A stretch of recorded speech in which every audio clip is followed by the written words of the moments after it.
You see, folks, denial, it's more than just a river in Egypt. Denial is like when Donald Trump goes to Las Vegas yesterday, and he's asked by the press whether or not Vice President Kamala Harris has gotten under his skin because she's doing much better in the polls, her crowd sizes are much bigger, and her ratings, 22% more people watched her speak at the Democratic National Convention than watched Donald Trump at the Republican National Convention. And her fundraising, she raised over $100 million at the DNC. So denial is when Donald Trump is asked a simple question, and here is how he responds. Play the clip. Of the race, there's a widespread perception that Kamala Harris replacing Joe Biden on the Democratic ticket has thrown you off your game, gotten under your skin. What do you say to that? No, I think we're doing great. I think we're leading. We just had a Rasmussen poll. We're up by 5. We're doing, I think, very well. What is unfair is that it's unfair to him, but it's also unfair to me. I was leading by 17 or 18 points after the debate, and they said, he's going to lose. And they went and told him, you're going to lose. We're going to replace you. Crazy Nancy Pelosi went in with a group with Obama and with others. But they went in with a group and they said, we want you out. And they took him out. And it was a bad thing to do, but also unfair to me. I spent $100 million fighting against the man that won in their party. And we had a debate, and the debate was good for me. It wasn't good for him.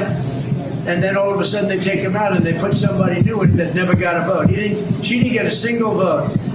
He got 14 million votes. She got none. So I'm running against her. Now we're up in the polls. We're winning on the swing states. But, I've got to beat 2 people instead of 1. That never happened either. So it's not a very fair thing, but I live with it. Yeah, did you? So let's talk about the facts, though, Donald. This is from Nate Silver. Nate Silver, of all people, says, we are already seeing a convention bounce for Vice President Kamala Harris. And this is from data before her speech last night. Take a look right here at Nate Silver's model that has Vice President Kamala Harris up by more than 4, approaching her being up more than 5. I wouldn't be surprised if she's up closer to 7 or 8 very soon in his model. We can take a look at the average national presidential polling model brought to you by Polling USA. And right over here in this most recent model, you have Vice President Kamala Harris up 4. We can then also go to the 538 percentage model, which has Vice President Kamala Harris winning 58 times out of 100 and Trump winning 41 times out of 100. And this doesn't even factor in the bounce that is expected from the DNC. Should we talk about ratings? Vice President Kamala Harris beat Donald Trump in people watching her acceptance speech by 22%. Should we talk about the most recent Fairleigh Dickinson University poll where Vice President Kamala Harris leads Donald Trump by 7? Should we talk about what Act Blue announced, that over $100 million was donated to Vice President Kamala Harris during the DNC? We can talk about that. You see, folks, denial is more than just a river in Egypt. I'll show you another example of denial. After Vice President Kamala Harris gave a historic speech at the DNC when Donald Trump called Fox and ranted and raved like an absolute lunatic. Even the hosts at Fox had to say to Donald Trump, look, you're losing the voters. What are you going to do to adjust? And Trump goes, I'm not losing. Denial. It's more than just a river in Egypt. Play the clip. Let me ask you this, sir. There has been a huge appeal and momentum for women voters. She's trying to pull the youth vote, the Hispanic vote, the black vote back in her direction. Polls show that she's having some success in that at this point. So what are you going to do? What's your strategy to rebuild the momentum that you had with those voters? No, she's not having success. I'm having success. I'm doing great with the Hispanic voters. I'm doing great with black men. I'm doing great with women because women want safety. They want safety. And they don't have safety when they have somebody allowing 20 million people into our country, many of them very dangerous people. No, it's only in your eyes that they have that, Martha. We're doing very well in the polls. We're leading in most of the polls. And in the swing states, we're leading in almost every one of them. Mr. President, Michigan, let me interrupt. The auto workers are voting for me because You're not going to have an auto industry if she gets elected. Mr. They're going President, to two all quick electric things. cars. Here we have another model by 538 has Vice President Kamala Harris taking her 6%. And here's a video of Trump supporters reacting to Vice President Kamala Harris' speech by taking a sledgehammer and hitting their TV. Seems like something MAGA would do. Play the clip. Survivors of crime. No to way. remind them, no one No should way. be able to fight alone. Dude, Kamala Harris will never be my president. Whoa!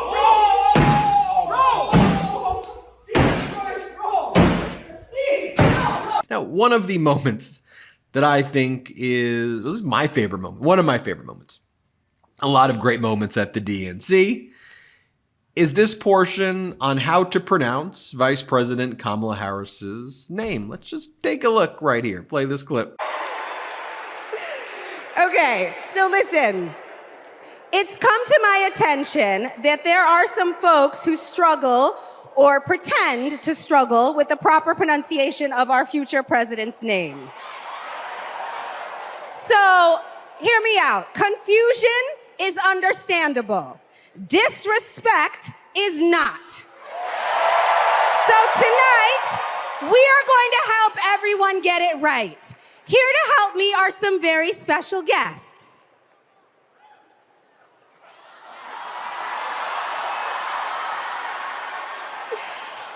Thank you, ladies. Can you tell us your names? Hello, everybody. My name's Amara. And my name is Leela, her little sister. And what are you here to do? To teach you how to say your auntie's name. Okay, so how do you pronounce it? First, you say comma like a comma in a sentence. Then you say la like la la la la la. Put it together, and it's 1, 2, 3, Kamala. All right, so let's practice. Everybody over here, say comma. Everybody over here, say la. Together.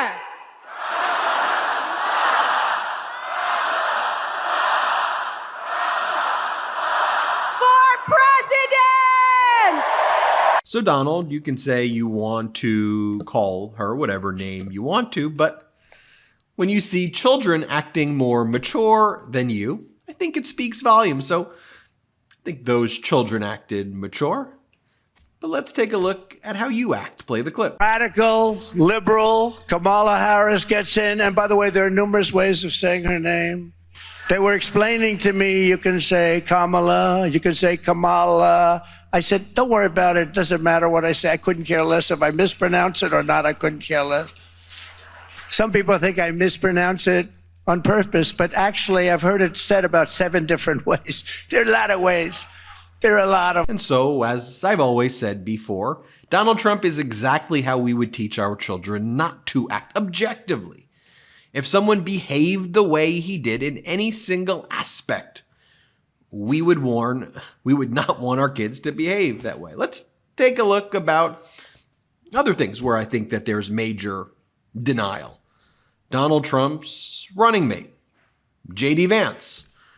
I just want to show you this moment because to me, the difference here is staggering. Simple interactions. Governor Walz ordering food, going into a local community, looking authentic. J.D. Vance can't order a donut. Look at how we made this video on MeidasTouch. I got to give our editorial team credit. They make my job easy with the way they produce these video clips. Here, show this clip. We really came just to go to Runza, and then we did a little rally on the side when we had a little extra time. Amazing. If you don't know, the iconic Nebraska restaurant is the Runza. Don't call it anything else except a Runza. The bread consistency, all of it really matters. I got the Swiss and mushroom is kind of a classic. The cheese is solid. You can be a little bit creative, but this is it. If you're going to go to Nebraska, if you're going to go to a Nebraska football game, if you're just going to be a good person, you stop at Runza. I think it's the bread consistency. I mean, Your own made every day? get this guy on TV for Runza. Thanks for the work you're doing. Matters. My pleasure. Appreciate it. Thanks, everybody. Pleasure to meet you all.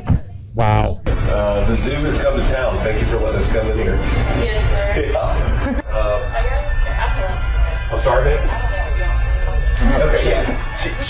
She doesn't want to be on film, guys, so just cut her out of anything. Appreciate that, man. I'm JD Vance. I'm running for vice president. Good to see you. Okay. How long are you working? I've been here since the beginning of July. Okay. For this year. Okay, good. How about you, sir?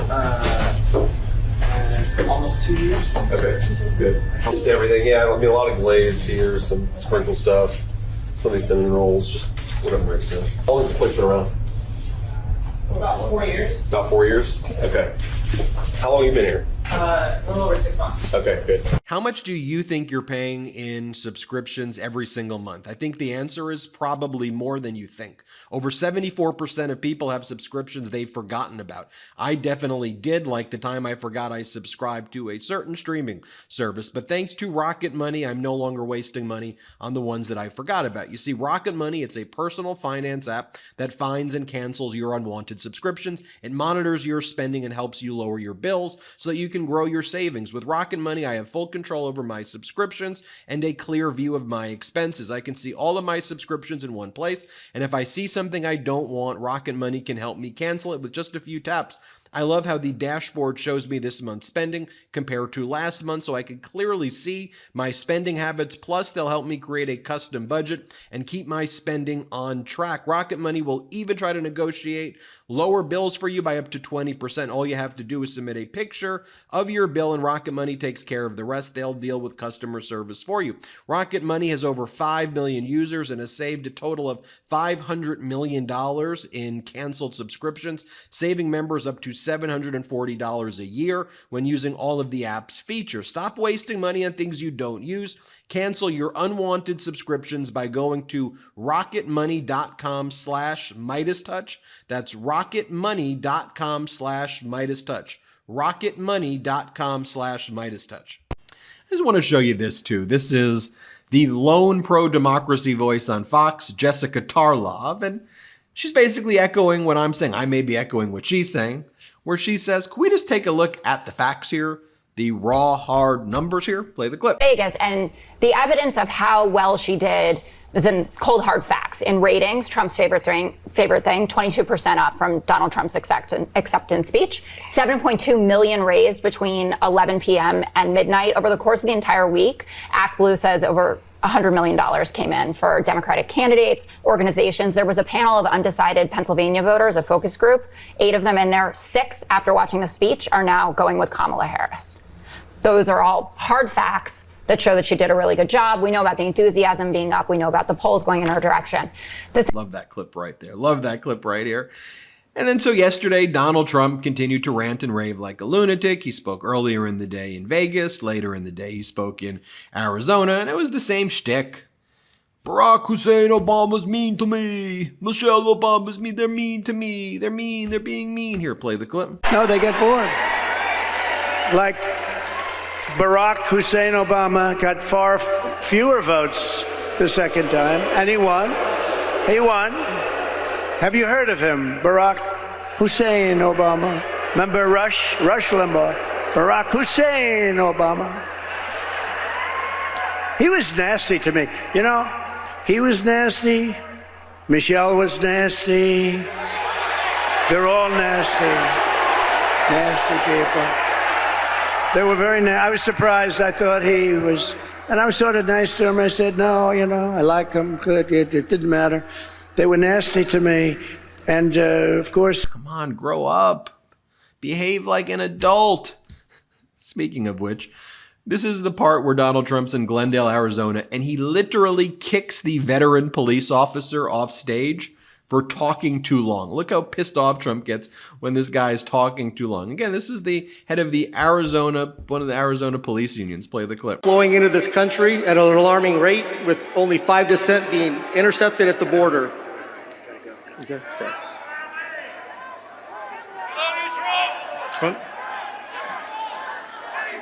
You got it. Folks, let me finish up here, please. Similarly, you take a look at right here. When Carrie Lake was speaking, Donald Trump has them send her messages. Wrap up. Donald Trump wants to, look at this. Wrap ASAP. Please get off the stage. Please get off the stage now. Donald Trump is waiting. Get off the stage. Get off the stage right now.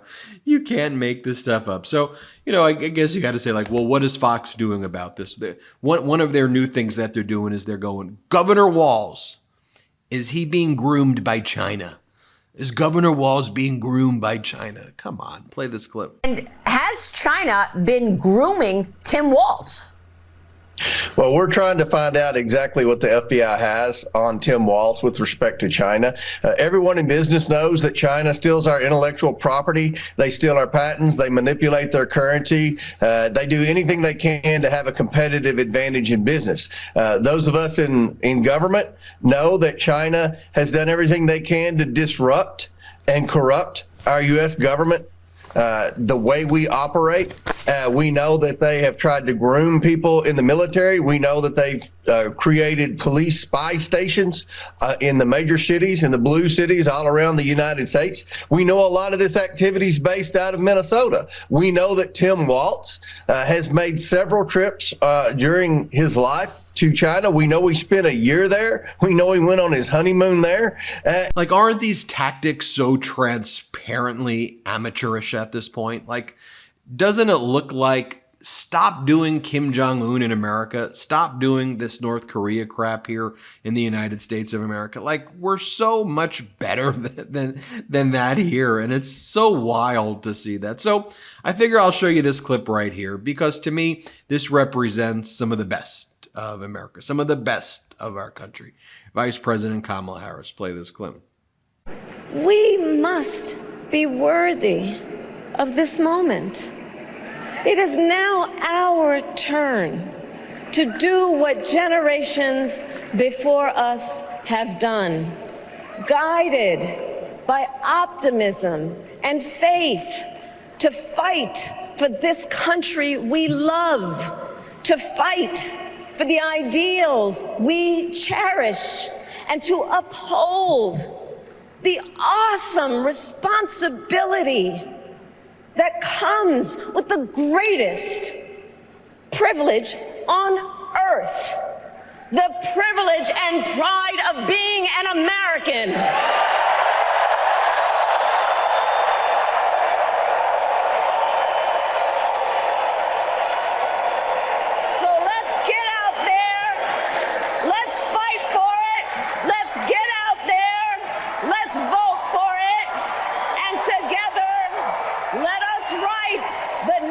Great chapter in the most extraordinary story ever told.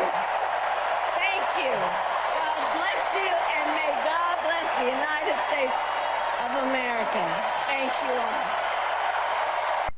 Or this photo of Vice President Kamala Harris and her husband Doug Emhoff and Governor Walz and his wife Gwen. I mean, look at the joy that is radiating from this fan. Just look at the joy.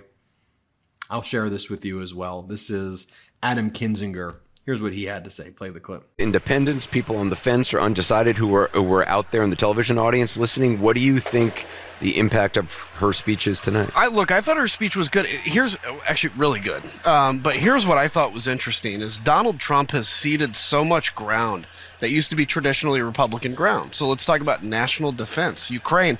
This is all stuff Donald Trump should have been talking about at his convention if he was a little more of a traditional Republican.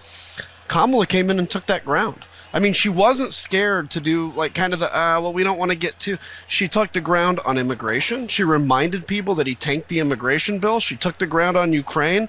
And I think if you're a undecided Republican out there, you look and you're like, yeah, it's be tough for me to not vote for Kamala now because she literally gave me the things that I was concerned about. I give DL Hughley a shot too. Play this clip right here. I can tell you this. I don't blame Donald Trump for not wanting to debate Kamala. I've been married to a black woman for 40 years and I ain't won one debate. I'm owing $93,000. Now, of course, Trump is saying that Kamala isn't black. I guarantee you this, Kamala's been black a lot longer than Trump's been a Republican.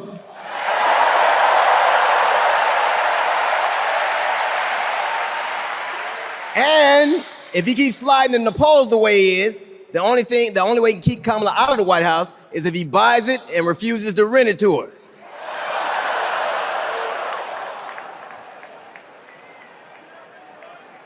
Of course, Kamala's getting broad support. They got black men for Kamala, white men for Kamala, Latinos and Asians for Kamala. They even have Republicans for Kamala.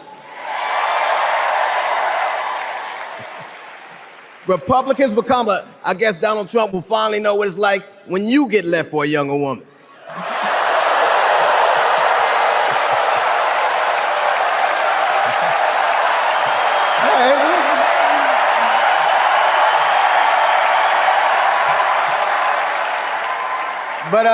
Well, there you have it, folks. Thank you so much for watching. Denial, more than just a river in Egypt. Hit subscribe. We're almost on our way to 3 million. Thanks for watching. Real quick, Meta just changed their algorithm to suppress political content. Please follow our Instagram @MeidasTouch right now as we head towards 400,000 followers so you don't miss a beat.